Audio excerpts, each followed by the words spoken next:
ಎಲ್ಲ ಜ್ಯೋತಿಷ್ಯ ಪ್ರಿಯರಿಗೂ ಶಾಸ್ತ್ರ ಪ್ರಿಯರಿಗೂ ಸಾತ್ವಿಕರಿಗೂ ಅನಂತಾನಂತ ನಮಸ್ಕಾರಗಳು. ರಾಹುಗ್ರಸ್ತ ಚಂದ್ರಗ್ರಹಣ ಅಂದ್ರೇನು, ರಾಹುಗ್ರಸ್ತ ಅಂದ್ರೇನು, ಇದನ್ನು ಅನೇಕ ಬಾರಿ ನಾವು ತಿಳಿಸುವಂಥ ಪ್ರಯತ್ನವನ್ನು, ಹೇಳ್ಕೊಳ್ಳುವಂಥ ಪ್ರಯತ್ನವನ್ನು ಮಾಡ್ತಾನೆ ಇರ್ತೀವಿ. ಈಗ ಒಂದು ಇದನ್ನು ಚಂದ್ರಬಿಂಬ ಅಂತ ಇಟ್ಕೊಳ್ಳಿ.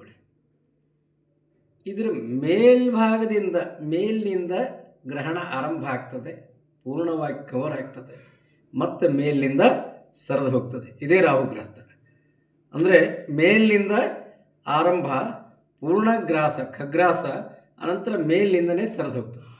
ಈ ಸರಿಯುವ ಭಾಗದಲ್ಲಿ ಒಂದು ಸ್ವಲ್ಪ ಈ ಕಡೆ ಸ್ವಲ್ಪ ಈ ಕಡೆ ಆಗ್ಬೋದು. ಅದಕ್ಕೆ 23 ಡಿಗ್ರಿಯಷ್ಟು ವ್ಯತ್ಯಾಸ ಇರ್ತದೆ. ಅದು ನಮ್ಮ ಭೂಮಿ ಹೊರಳಿ ನಿಂತಂಥದ್ದು ಈ ರೀತಿಯಾಗಿರ್ತಕ್ಕಂಥದ್ದು, ಮೇಲಿಂದ ಆರಂಭ ಮೇಲಿಂದನೇ ಕೊನೆಯಾಗುವಂಥದ್ದು ಗ್ರಹಣ. ಇದಕ್ಕೆ ರಾಹುಗ್ರಸ್ತ ಅಂತಾರೆ. ನೋಡ್ರಿ, ವಿಜ್ಞಾನ ಈ ಭಾಳ ಮುಂದುವರೆದಿದೆ. ಆದರೂ ನಮ್ಮವ್ರು ಕೆಲವರು ವಿಜ್ಞಾನದ ಹೆಸರಿನಲ್ಲಿ ರೆಡ್ ಮೂನ್, ಬ್ಲೂ ಮೂನ್ ಅಂತೆಲ್ಲ ಏನೇನು ಹೇಳ್ತಾ ಇದ್ದಾರೆ. ಇದು ವಿಜ್ಞಾನ ಅಲ್ಲೇನು. ರಾಹುಗ್ರಸ್ತ ಅಂತ ಹೇಳೋದಕ್ಕೆ ಬಹಳ ಮಹತ್ವ ಇದೆ. ಇದು ಭಾರತದ ಶಕ್ತಿ. ಗ್ರಹಣ ಹೀಗೆ ಕಾಣಿಸ್ತದೆ ಅಂತ ಹೇಳೋದಿದೆಯಲ್ಲ, ಇದು ಭಾರತದ ವಿಜ್ಞಾನದ ಶಕ್ತಿ.